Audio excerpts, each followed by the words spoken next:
جی اعوذ باللہ من الشیطان الرجیم، بسم اللہ الرحمن الرحیم۔ تبارک الذی نزل الفرقان علی عبدہ لیکون للعالمین نذیرا الذی لہ ملک السماوات والارض ولم یتخذ ولدا ولم یکن لہ شریک فی الملک وخلق کل شیء فقدرہ تقدیرا واتخذوا من دونه آلهة لا يخلقون شيئا وهم يخلقون ولا يملكون لأنفسهم ضرا ولا نفعا ولا يملكون موتا ولا حياة ولا نشورا۔ اللهم صل على محمد وعلى آل محمد كما صليت على إبراهيم وعلى آل إبراهيم إنك حميد مجيد۔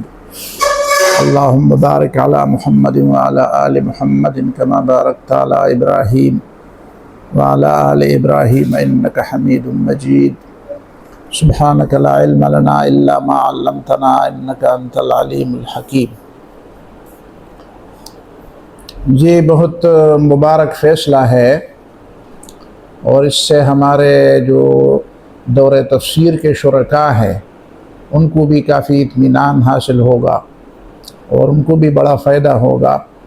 جو رمضان میں ہم جو دورہ تفسیر پڑھاتے ہیں اور 3 سال ہوئے کہ ہم نے اس کو اردو میں شروع کیا، کچھ ساتھیوں کے ناراضگی کے باوجود ابھی تک ہم سے کچھ اپنے دوست ناراض ہیں کہ آپ پشتو کیوں نہیں بولتے، تو بہرحال ہم نے ایک دفعہ فیصلہ کیا کہ ایک دفعہ پورا قرآن اردو میں تفسیر کے ساتھ انشاءاللہ اس کو آخر تک پہنچائیں گے۔ تو یہ اسی سلسلے کی کڑی ہے۔ جو پچھلے دروس ہیں سورہ نور تک وہ تو نیٹ پر موجود ہے، اور جو لوگ اس کو پوری طرح آئندہ درسوں کو سمجھنا چاہتے ہیں وہ پہلے والے دروس کو سنتے رہیں، روزانہ کچھ وقت دیتے رہیں تو انشاءاللہ ان کو آئندہ کی باتوں کی سمجھ آ جائے گی۔ یہ سورہ الفرقان ہے۔ فرقان کا لفظ اس کے پہلی آیت سے لیا گیا ہے اور یہ اس کا ایک نام ہے۔ سورتوں کے تو نام ہوتے ہیں، عنوان نہیں ہوتے، ٹائٹل نہیں ہوتے۔ ٹائٹل کا مطلب تو یہ ہے کہ اسی سے بحث کی جاتی ہے۔ جیسے سورہ البقرہ ہے تو سورہ البقرہ میں تو بقرہ سے بات نہیں ہو رہی، بقرہ تو اس میں آیا ہے لفظ، باقی باتیں تو اس میں بے شمار ہزارہا احکام ہے اس میں۔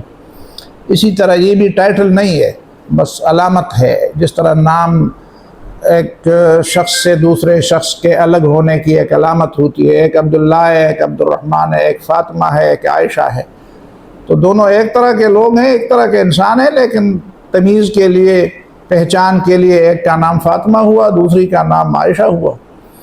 اسی طرح صورتوں کی پہچان کے لیے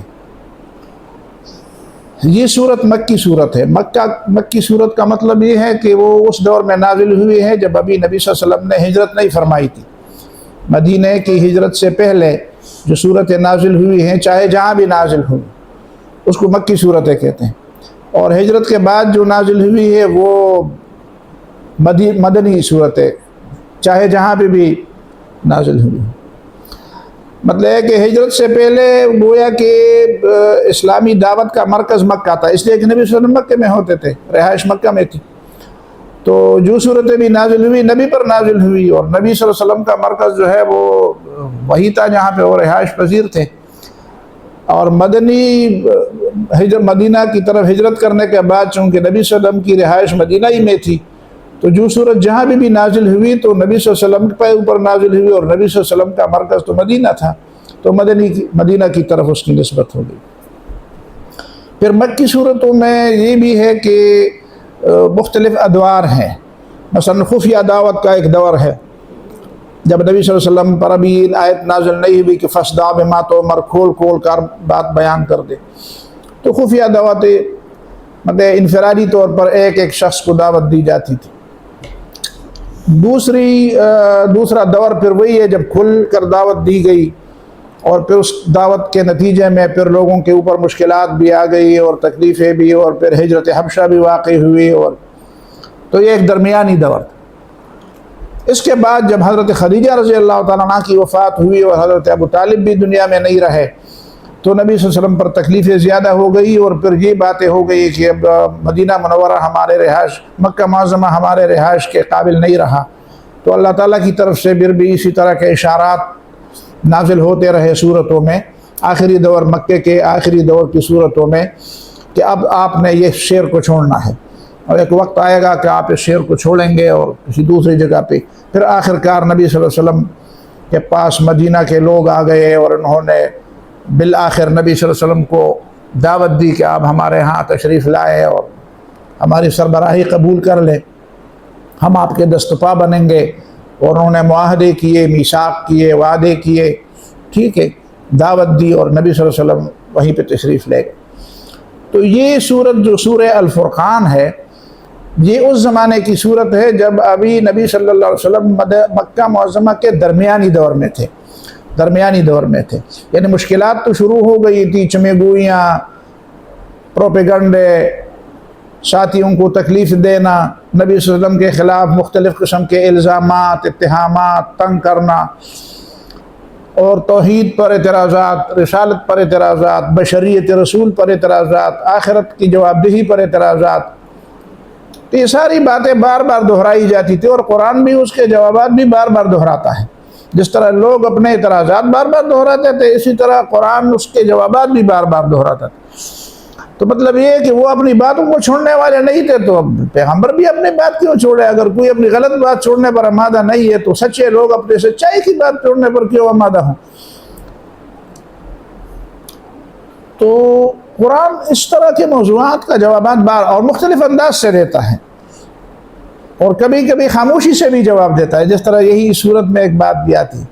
کبھی کبھی ایک پورا ماحول جو ہے وہ اس بات کو جھٹلاتا ہے، جو معترضین جو اعتراضات کرتے ہیں ان اعتراضات کا جواب خود اس ماحول میں موجود ہوتا ہے۔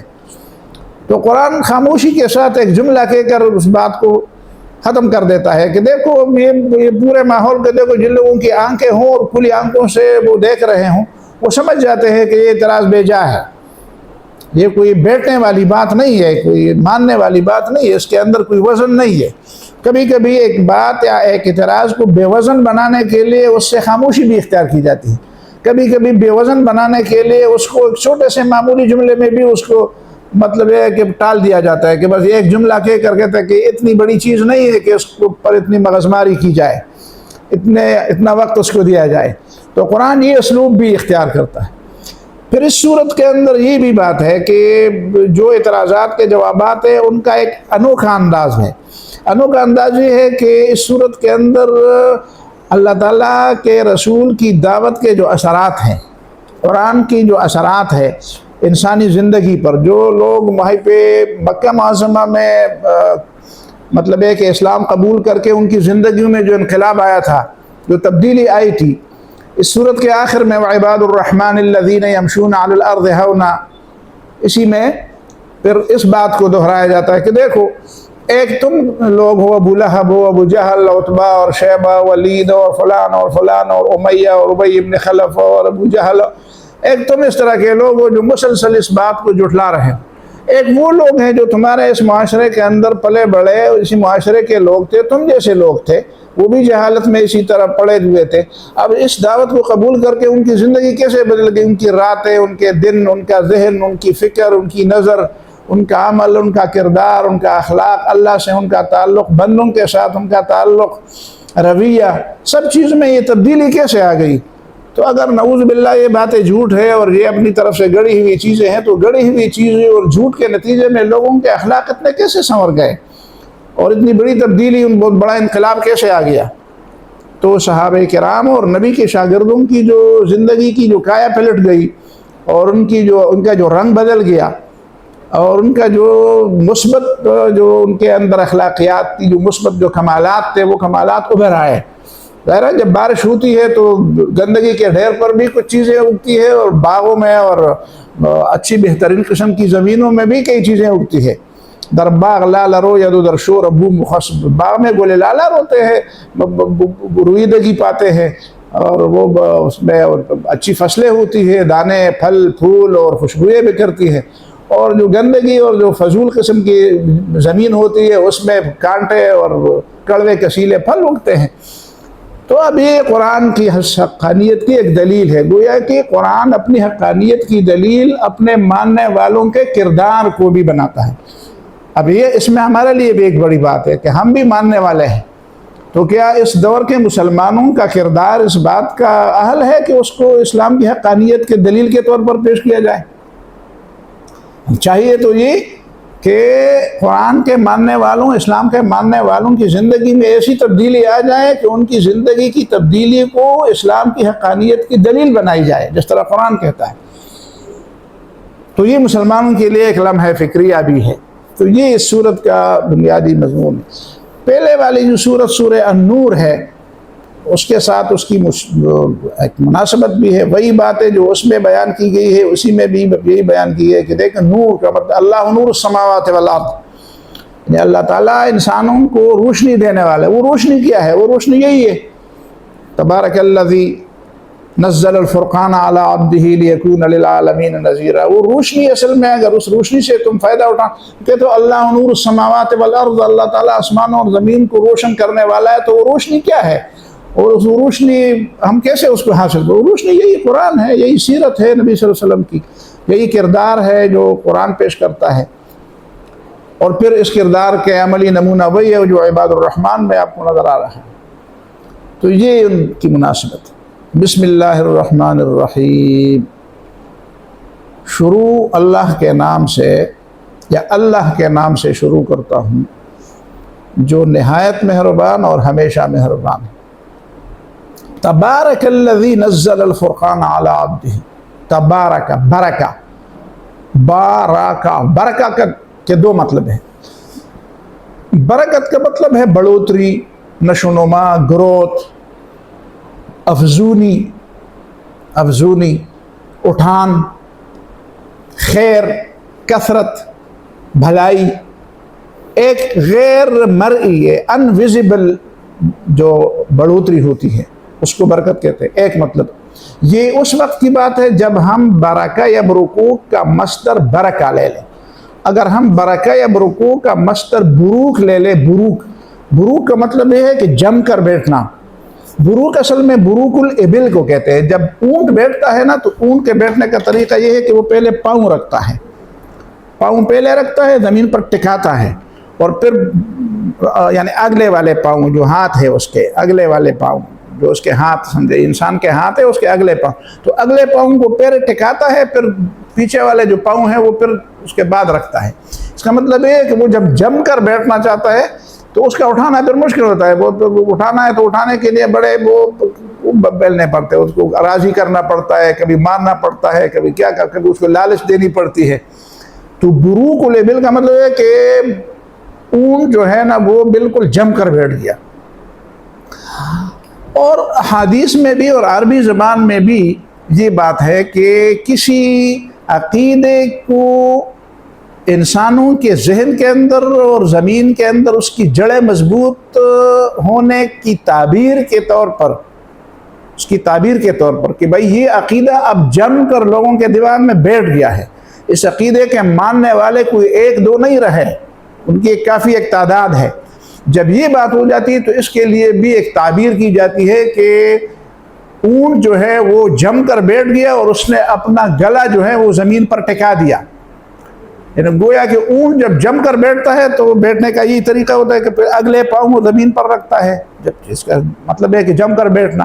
پھر اس سے مزید بھی جم کر وہ دکھاتا ہے کہ میں اٹھنے والا نہیں ہوں، تو پھر وہ اپنا جو لمبا اس کی گردن جو ہے وہ زمین پر اسی طرح رکھ دیتا ہے کہ اس کا مطلب ہے کہ اب میں تو اٹھنے والا نہیں۔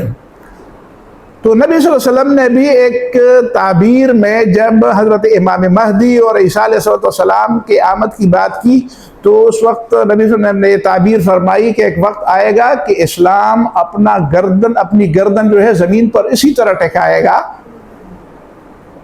جس طرح اونٹ جو ہے وہ زمین پر مطلب ٹک کر بیٹھنے اور جم کر بیٹھنے کے لیے علامتی طور پر اپنی گردن بھی اسی طرح لمبی کر کے وہ زمین پر ٹکا دیتا ہے۔ تو یہ ایک تعبیر ہے۔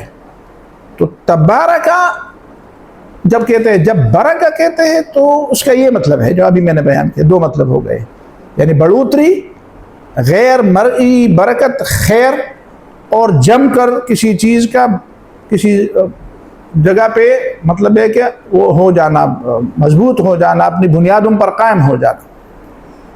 لیکن جب اس کو تبارک کے معنی میں لیتے ہیں، تبارک میں الفاظ زیادہ ہے، تو عربی میں یہ طریقہ ہے کہ کثرت المبانی تدل علی کثرت المعانی، جب الفاظ اور حروف زیادہ ہوتے ہیں تو اس میں معنی بھی زیادہ ہوتا ہے، جب حروف زیادہ ہوتے ہیں تو اس میں معنی بھی زیادہ ہوتا ہے۔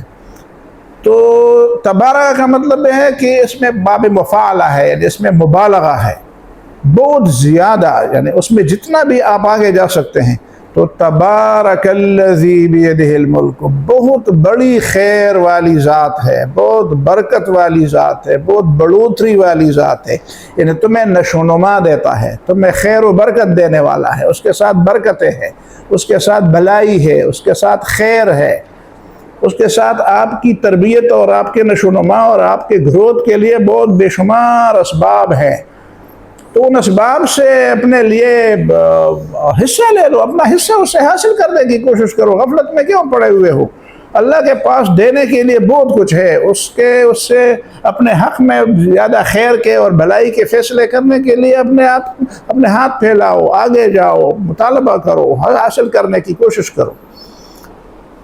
تو ایک مطلب تو یہ ہوا کہ تبارک الذی، دوسرا مطلب یہ ہوا کہ تبارک کا مطلب یہ ہے کہ اس میں دوام و استقرار ہے، کہ اللہ تعالیٰ کی طرف سے جو بھلائی تمہیں ملے گی وہ بھلائی اصل میں وہ بھلائی ہے جس کو دوام ہے۔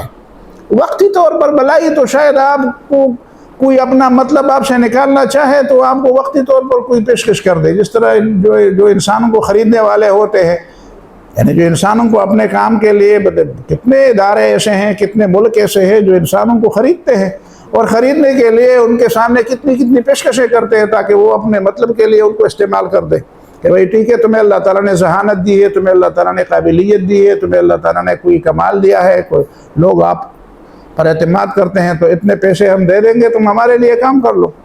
لیکن وہ وقتی چیز ہوتی ہے۔ اللہ تعالیٰ جب آپ سے کہتا ہے کہ تو میرا بندہ بن جاؤ، وہ سب سے کٹ کر میرا ہی ہو جاؤ، تو اس کے بدلے اللہ تعالیٰ آپ کو جو کچھ دیتا ہے وہ تبارک ہے، وہ ثابت قدم، وہ ثابت چیزیں ہیں، وہ کٹنے والی چیز، سمجھ رہے؟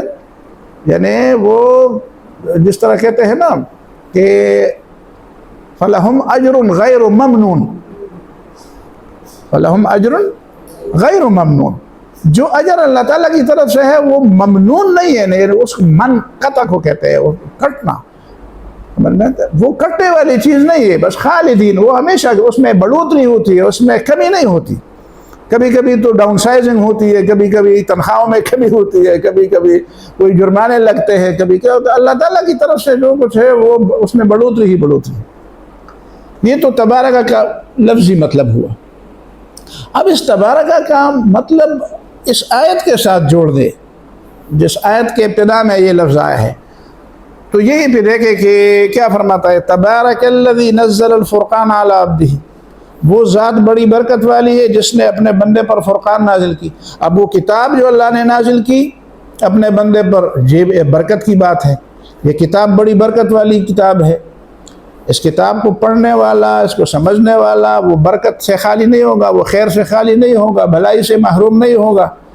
اللہ کی کتاب کا طالب علم بن کر، اللہ کی کتاب کا طالب بن کر، اس کو سمجھنے والا بن کر، اس کا ارادہ کرنے والا، اس کو وقت دینے والا بن کر، اب خیر سے کوئی محروم نہیں رہے گا، کسی بھلائی سے اور وہ بھلائی ایسی بھلائی ہوگی جو مستقل بھلائی ہے، وہ بھلائی ایسی ہے جس میں بڑھوتری ہی بڑھوتری آئے گی، جس میں کمی نہیں ہوگی۔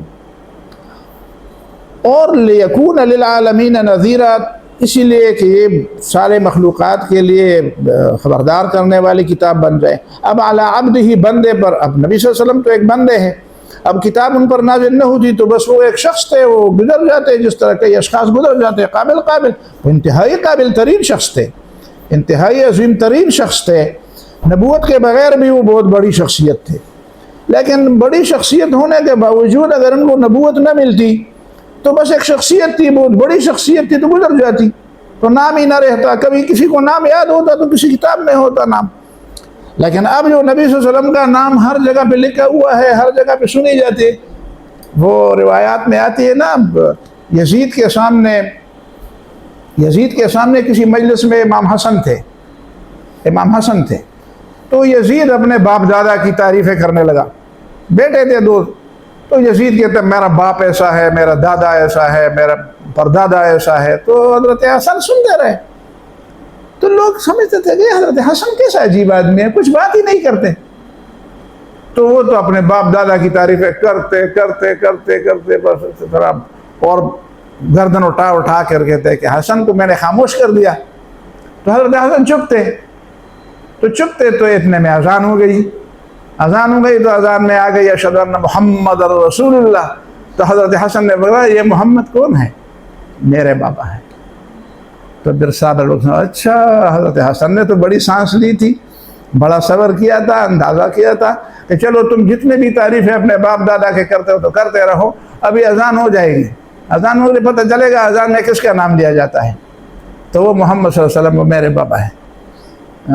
تو یہ بنیادی چیز۔ اب عبدہ، تو تبارک الذی، برکت والی ذات ہے جس نے اپنے بندے پر کتاب لکھی۔ اب وہ بندہ تھا، اب نبی صلی اللہ علیہ وسلم بندہ ہے، اب بھی بندہ ہے، لیکن اس بندے کو اتنا بڑا مقام کیسے مل گیا، اتنی بڑھوتری کیسے، اتنی برکت کیسے مل گئی، اتنا دوام کیسے مل گیا؟ دوام یعنی ہمیشگی کی ایک خوشی ان کو، یا ایک مقام ان کو مل گیا جو کوئی اسے لے نہیں سکتا، وہ محمد صلی اللہ علیہ وسلم کو مل گئی، اس کتاب کی وجہ سے مل گئی۔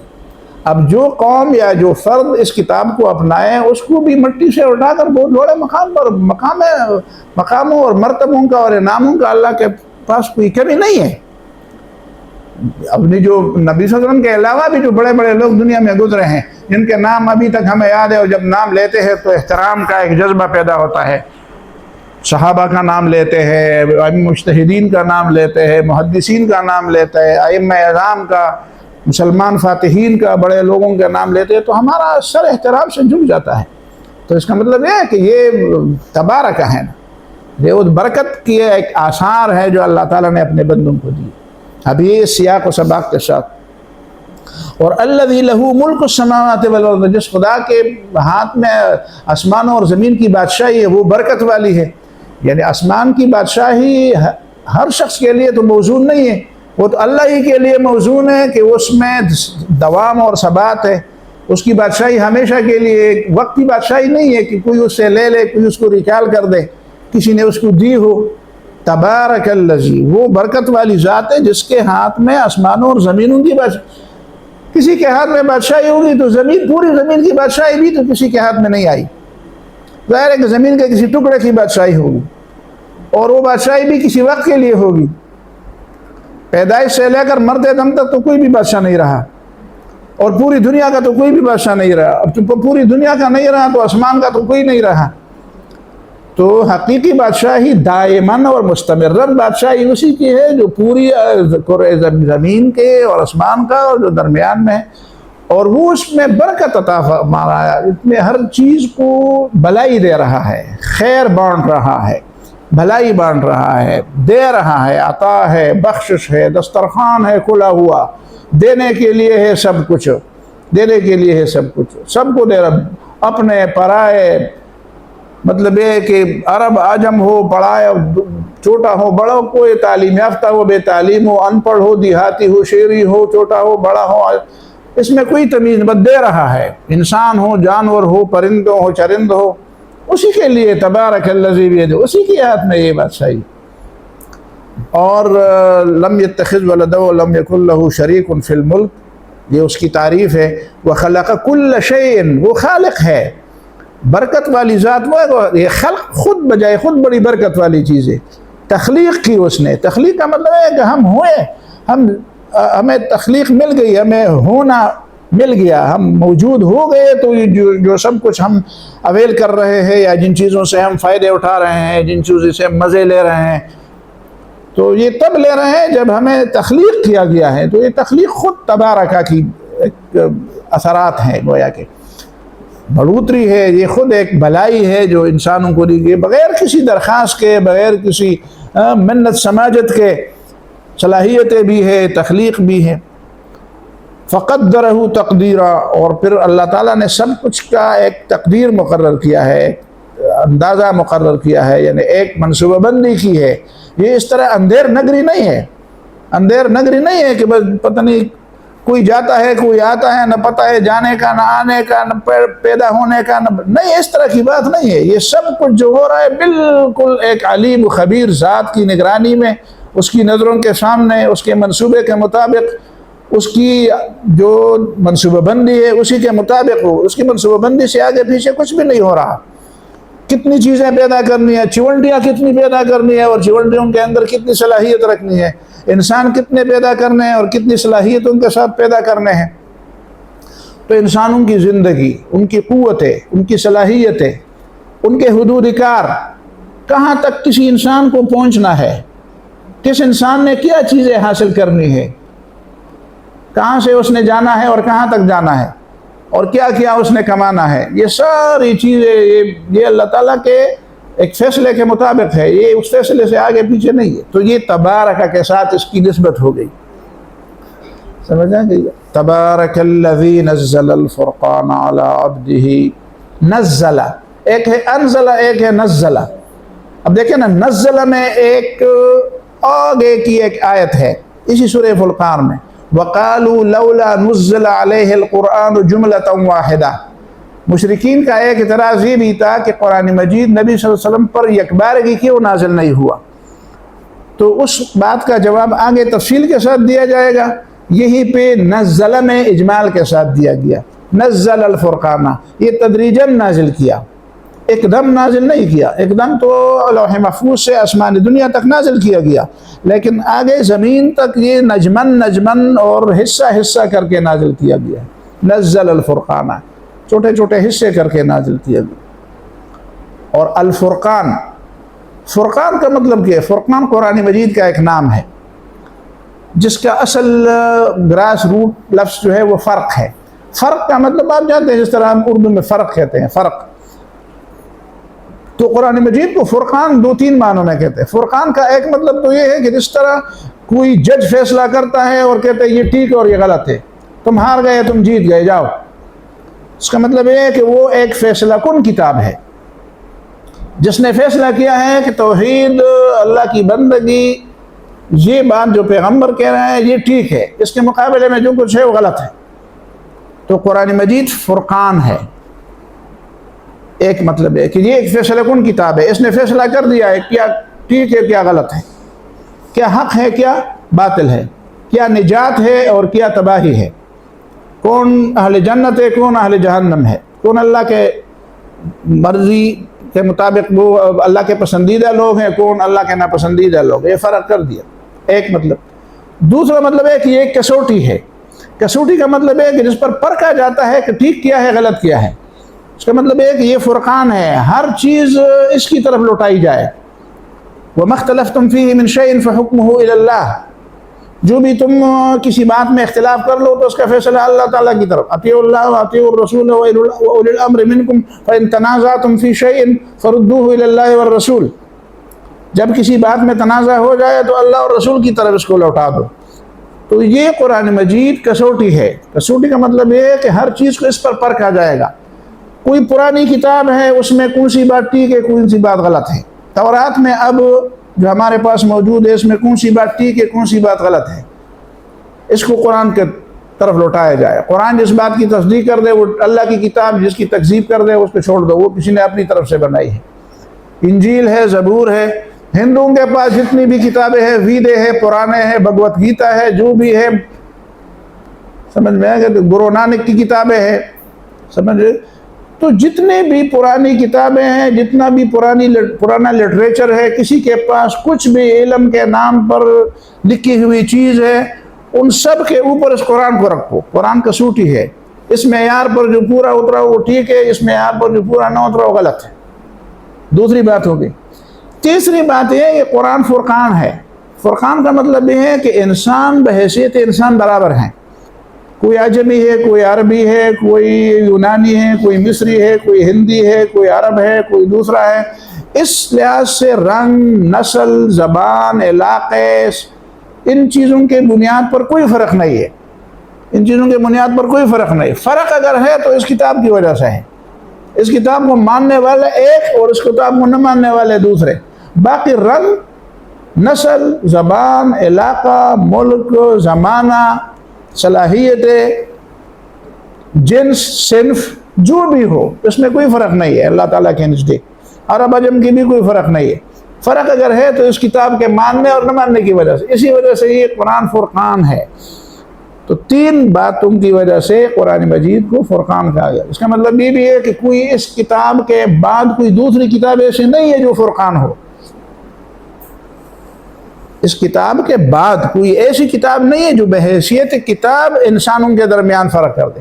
قرآن کے بعد کوئی ایسی کتاب نہیں ہے کہ جس کو ماننے والے مسلمان ہوں، جس کو نہ ماننے والے کافر ہوں. بس یہ فرق صرف قرآن کو، یہ امتیاز صرف قرآن کو حاصل ہے.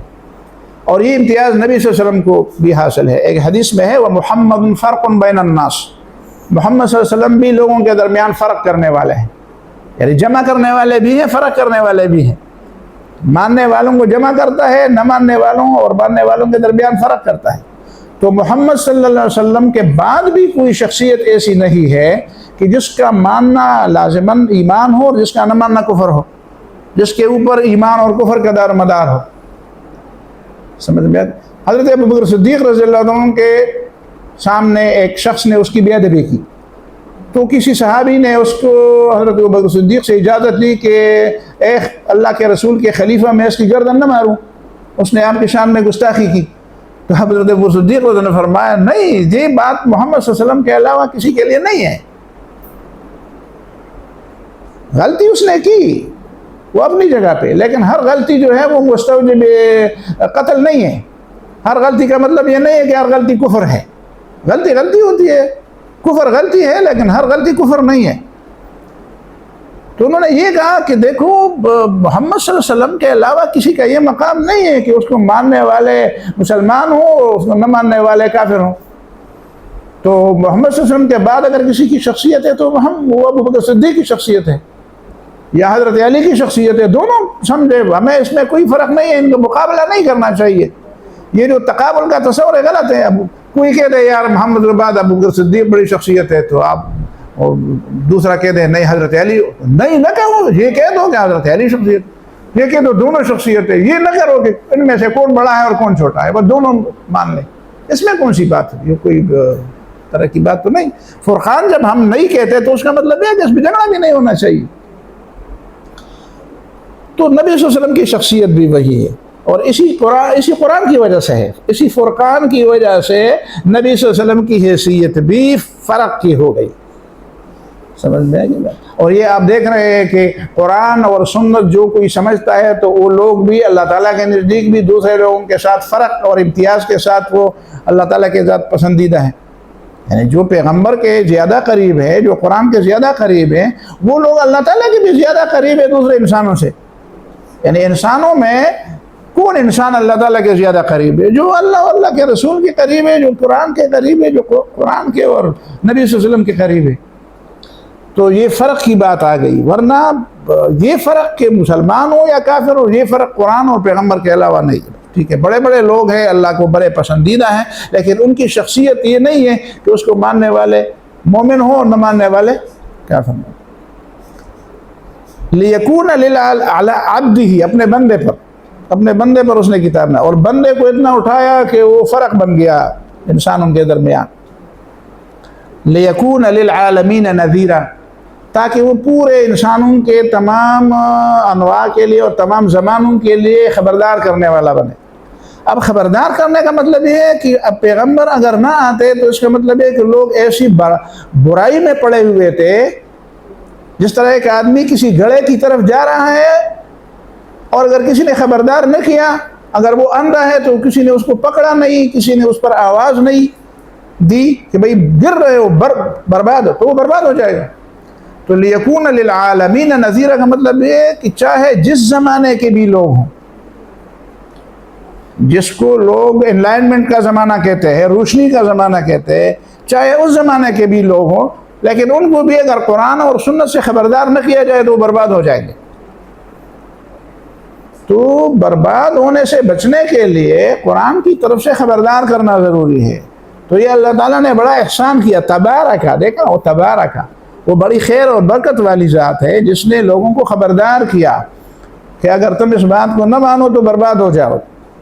یہ بات ہوگی. دوسری بات للعالمین، سارے زمانے کے اس کا مطلب یہ ہے کہ قرآن اور نبی صلی اللہ علیہ وسلم کی شخصیت اور نبوت اور دعوت جو ہے وہ ایک زمانے کے لیے خاص نہیں ہے کہ اس طرح کچھ لوگ کہتے ہیں یار پرانے زمانے کے لیے ٹھیک تھا اور بعد کے زمانے کے لیے ٹھیک نہیں ہے. بھائی ہر زمانے کے لیے ٹھیک تھا، ہر زمانے کے لیے یکون اور یہ اس میں بے شمار آیتیں ہیں قرآن مجید کی، اور احادیث بھی ہے کہ نبی نے فرمایا مجھے خصوصیت دی گئی کہ میں سارے انسانوں کے لیے پیغمبر ہوں.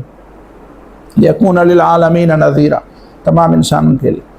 اب تمام انسانوں کے لیے نذیراً خبردار کرنے والا ہو. دیکھیں نا، بشیراً تو تب ہوگا جب وہ مان لیں. پہلے تو نذیراً ہوگا کہ بھائی برباد ہو رہے ہو. یعنی دیکھو، کسی کو کسی کام سے بچانے کے لیے اس کو لالچ دینا بھی ایک کام، ایک طریقہ ہے. جس طرح بچوں کو کہتے ہیں بس یہ مان لو، میں یہ دے دوں گا، یہ دے دوں گا، مم دے دوں گا، پیسے دے دوں گا، یہ چاکلیٹ.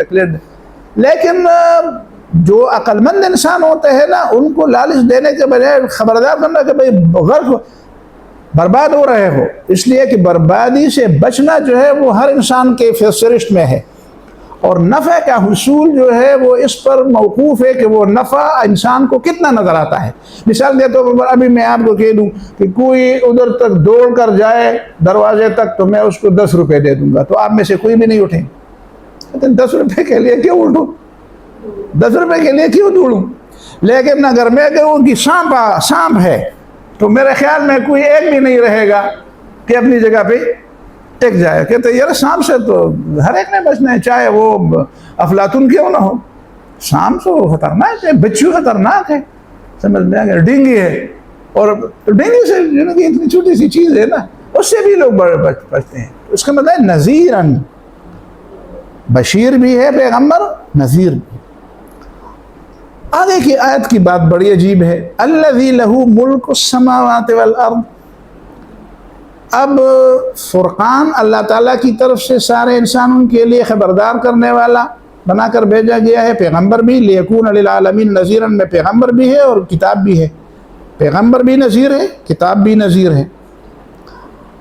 اور اللہ تعالیٰ وہی ذات ہے لہ ملک السماوات، جس کے ہاتھ میں آسمانوں اور زمینوں کی بادشاہی ہے. یعنی جو آسمان و زمینوں کا بادشاہ ہے تو اس کا کوئی نظام بھی ہوگا. لیکن اب بادشاہ کے ایک تو قوانین ہوتے ہیں، ضوابط ہوتے ہیں. بھائی بادشاہ نے آرڈر فرمان جاری کیا ہے، تو کوئی حکومت اور کوئی حکمران ایسا تو نہیں ہوتا نا جس کا کوئی حکمرانی کے کچھ اصول نہ ہو، کچھ ضوابط نہ ہو، کچھ قواعد نہ ہو، کچھ اصول نہ ہو، کچھ فرامین نہ ہو، کچھ آئین نہ ہو.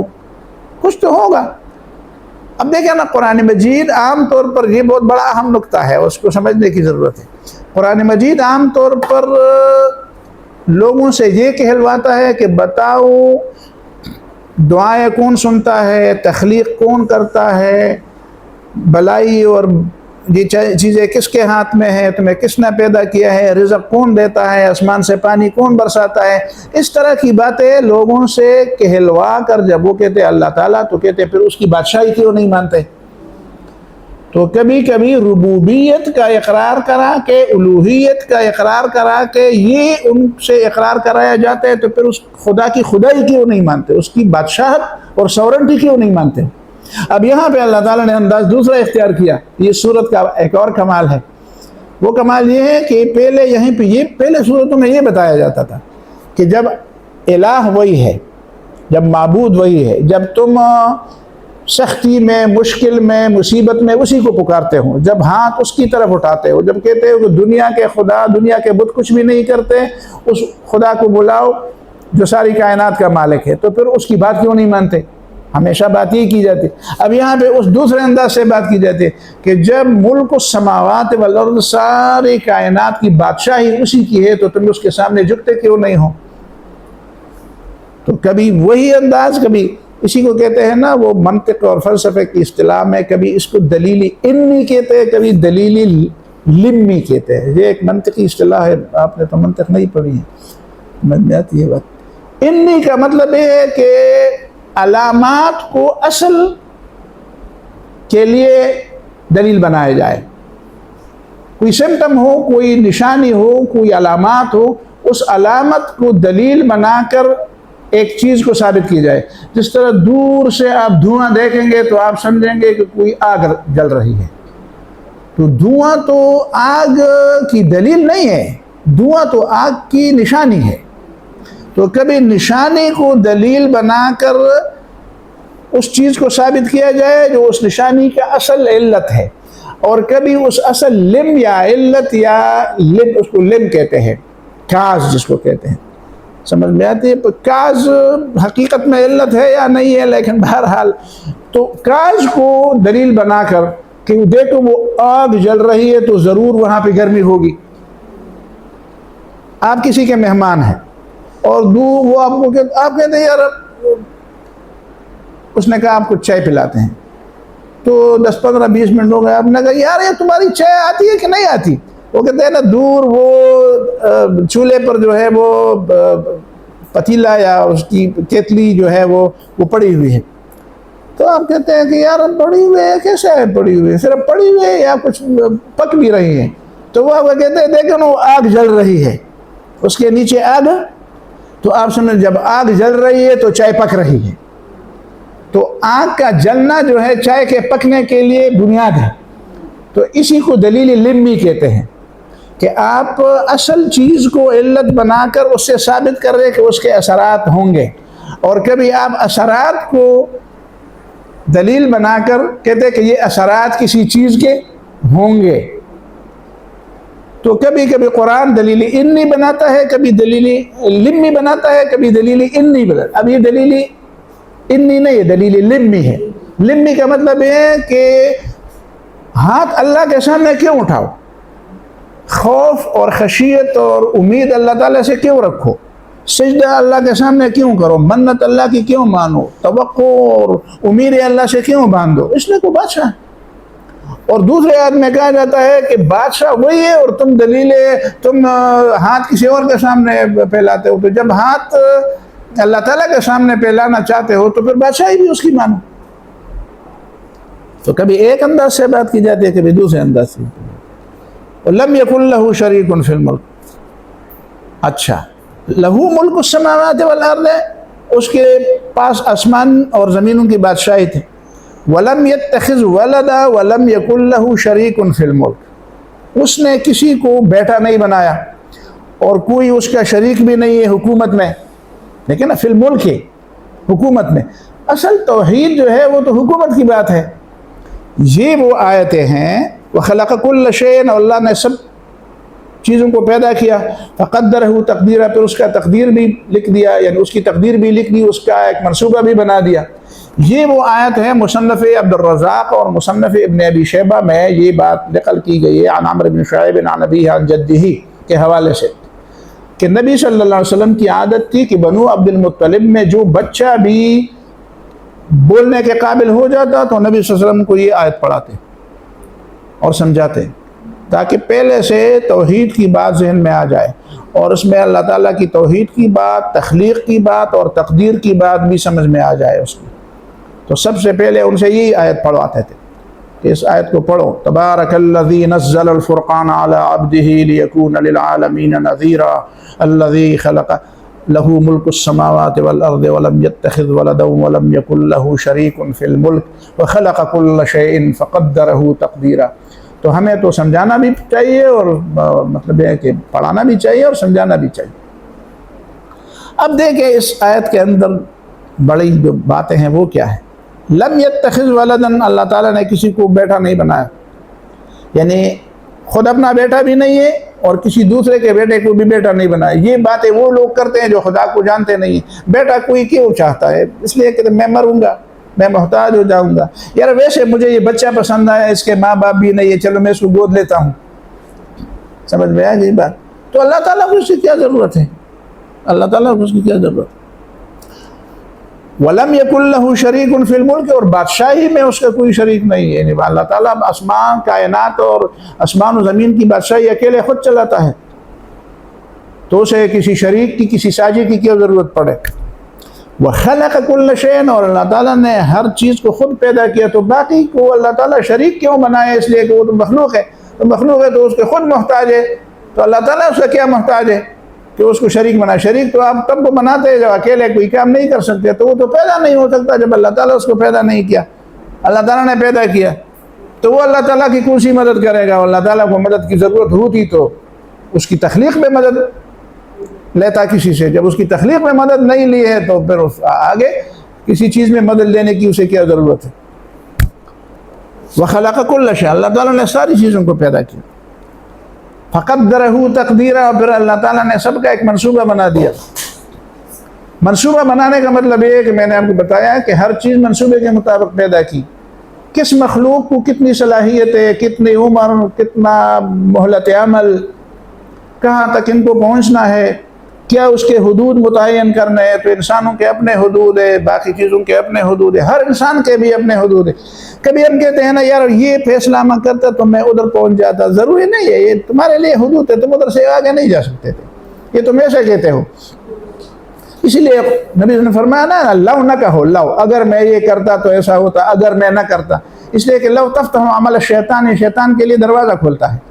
اس کا مطلب ہے کہ تمہارے لیے وہی حدود تھے جس میں تم ابھی آ گئے، بس اس میں تمہاری غلطی کتنی تھی وہ دوسری بات ہے، تم نے غلط فیصلہ کیا وہ دوسری بات ہے، لیکن حدود تمہارے وہی تھے۔ تم اپنے ارادے کے بارے میں، جس نے کسی آدمی کو مارا نا تو وجہ یہ نہیں ہے کہ وہ مر گیا، کیوں گیا مر گیا تو اللہ تعالیٰ نے مار دیا، لیکن تم نے یہ کیوں کیا، تم نے گولی کیوں چلائی؟ تم اس بات پر مطلب یہ ہے کہ تمہارے لیے حدود ہیں، تم ان حدود سے آگے نہیں جا سکتے تھے، ٹھیک ہے؟ اب حدود سے آگے نہیں جا سکتے تو تم اپنے فیصلے درست رکھو، اس لیے کہ تم غلط فیصلے کرے گو تو کیا تم غلط فیصلوں سے حدود سے آگے جا سکو گے؟ نہیں۔ تو اگر غلط فیصلے سے تم حدود سے آگے نہیں جا سکتے ہو تو پھر درست فیصلے کیوں نہیں کرتے ہو؟ یہی بات سمجھ جاؤ۔ اچھا، خلق کل شیء فقدرہ تقدیرا، یہاں پہ دو باتیں نوٹ کرنے کی ہیں، وہ یہ ہے کہ لیکون للعالمین نذیرا، سارے عالم کے لیے نذیر پیغمبر بن جائے اور نذیر قرآن بن جائے۔ اب جب پورے عالمی ورلڈ آرڈر ہے ایک اسلام کا اپنا ایک ورلڈ آرڈر ہے، تو اگر اسلام کا ورلڈ آرڈر ہے تو اس کا مطلب ہے کہ پوری دنیا میں دو ورلڈ آرڈر نہیں ہوں گے، دو ورلڈ آرڈر نہیں ہو سکتے، ٹھیک ہے؟ اس پوری کائنات کا خدا چونکہ ایک ہے، اس پوری کائنات کا بادشاہ ایک ہے، تو اس پوری کائنات کے اندر ایک ورلڈ آرڈر ہوگا۔ اب نبی صلی اللہ علیہ وسلم کے بعد جو لوگ ورلڈ آرڈر کے دعوے دار ہیں، وہ کون لوگ ہیں؟ ایک قسم کے لوگ ہیں فکری قسم کے لوگ، جس طرح یونانی فلسفہ ہے، آج بھی یونانی فلسفہ ایک نئی شکل میں مغربی فلسفے کے شکل میں ڈھلا ہوا ہمارے سامنے موجود ہے۔ سمجھ میں آتی ہے بات؟ یعنی مغرب کا جو جدید فلسفہ ہے، جدید نظریات مغربی تہذیب کی جو بنیاد ہے، ان بنیادوں کے ڈانڈے ملتے ہیں پورے یونانی فلسفے کے ساتھ۔ سمجھ میں آتی ہے بات؟ نمبر ایک۔ نمبر دو، اس پورے مغربی فلسفے کی بنیادیں دو قسم کے لوگوں نے اپنائے ہوئے ہیں، یا دو قسم کے لوگ اس فلسفے، اس تہذیب کے علمبردار ہیں، ایک عیسائی ہیں، ایک یہودی ہیں۔ عیسائیوں کو استعمال کیا جاتا ہے عملی طور پر، اس لیے کہ ان کی کثرت ہے، ان کی تعداد زیادہ ہے۔ یورپ تقریباً سارا، یعنی چائنا، اور اس میں پہلے یہ کمیونزم سے پہلے چائنا والے بھی اور روس والے بھی اور سارے لوگ عیسائی ہی تھے نا، آسٹریلیا والے اور یہ سب مشرق کے کتنے علاقے والے، پورا مغرب، افریقہ کے اندر کتنے لوگ، پورا امریکہ، پورا کینیڈا، پورا یورپ، پورا برطانیہ، یہ اسی عیسائیت ہی کی لمبردار ہے۔ اس کا مطلب یہ ہے کہ سوچ کے لحاظ سے یہودی، کثرت کی وسائل اور تعداد کے لحاظ سے کیا عیسائی، اور فلسفے کی بنیاد کے اور تہذیب کی بنیاد کے لحاظ سے یونانی۔ اب اس آیت میں ان تینوں کے اوپر رد ہے کہ لیکون للعالمین نذیرا، پیغمبر اور قرآن پورے انسانوں کے لیے ایک ورلڈ آرڈر ہے قیامت تک۔ اس ورلڈ آرڈر کے مقابلے میں تین قوتیں ہیں، ایک قوت ہے یونانیوں کی جو تقدیر کو نہیں مانتی. یونانیوں کی سب سے بڑی بنیاد کیا ہے؟ وہ اللہ تعالیٰ کی تقدیر. ان میں سے کچھ لوگ اللہ تعالیٰ کو مانتے تھے لیکن اس بات کو نہیں مانتے تھے کہ اللہ تعالیٰ اس کائنات کا ایسا بادشاہ ہے جس کے منصوبے کے تحت یہ سب چیزیں چل رہی ہیں. وہ کہتے ہیں کہ نہیں، وہ اس سے بے خبر ہے، وہ لا تعلق ہے.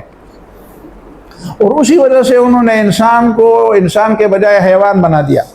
یہ آج جو سوشل اینیمل کی بات ہو رہی ہے، ہماری کتابوں میں آج تک بچوں کو پڑھایا جاتا ہے کہ انسان سوشل اینیمل ہے. یہ بات سب سے پہلے کس نے کی تھی؟ یونانیوں نے کی تھی.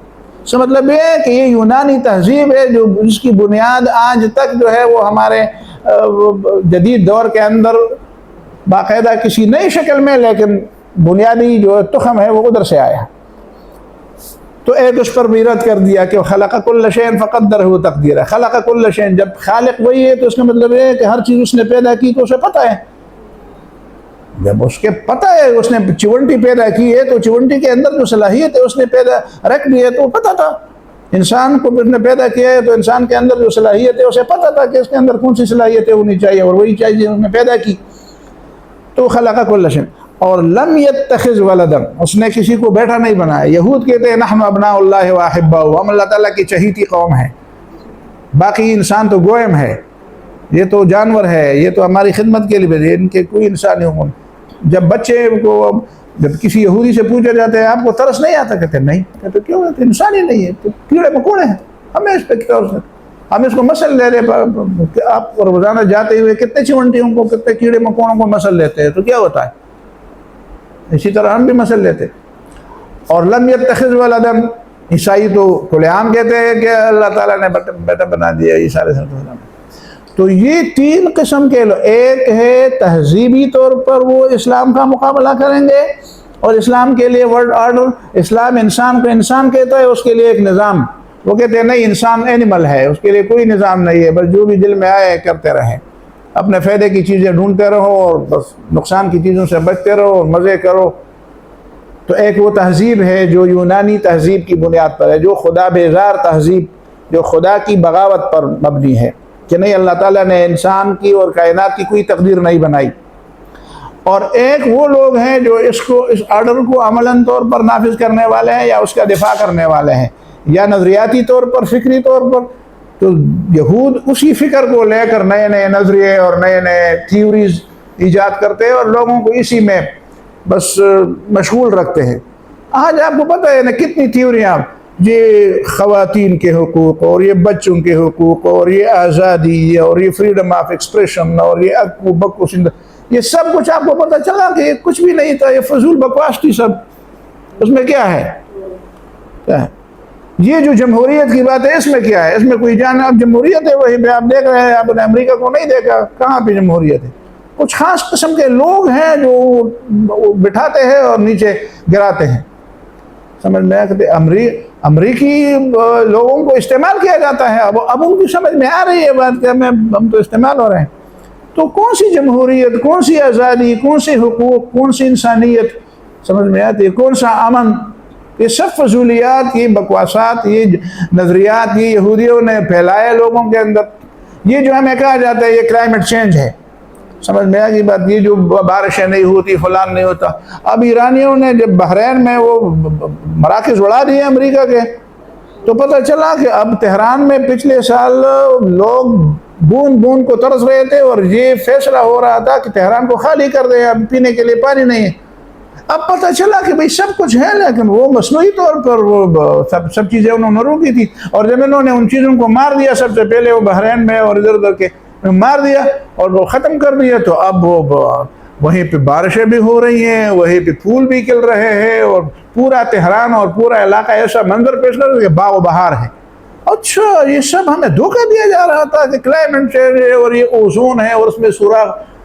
یہ سارے فضولیات، کتنی فضولیات. یہ جتنے بھی نعرے ابھی تک لگ رہے تھے اور جن پر بھر بھر کے جلدیں لکھ گئی تھی انسان کا وقت ضائع کرنے کے لیے، وہ سب کچھ ہوا میں تحلیل ہو گئے. کچھ بھی نہیں ہے، دجالیت ہے، دجل ہے، فریب ہے، دھوکہ ہے.